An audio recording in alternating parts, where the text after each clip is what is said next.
This is, quote, the best case scenario where you have an aligned AI or something that's not wrecking society, that's not maximizing paper clips, that's not misaligned with well-being, but that is still doing such a good job of all this that it takes over all the economic labor in the economy, not just economic.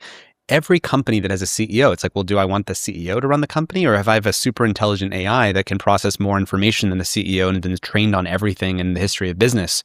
At some point, that AI is going to be taking over. And so at every little nodule in the economy, like every decision maker, every boardroom, every military leader, every strategy leader, every president, at some point, the temptation will be, if I think about it in a narrow way, the temptation will be to swap in an AI for that person.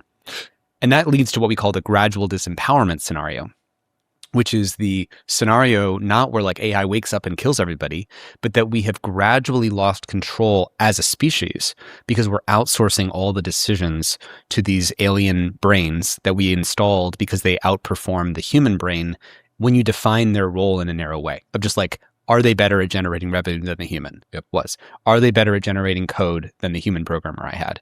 Are they better at generating a financial analysis than the human? Are they better at making someone feel good in the short term, like an AI therapist going to war? Going to war, a soldier. But the temptation then is that again, that leads to a world where it's like AIs are talking to each other, not humans.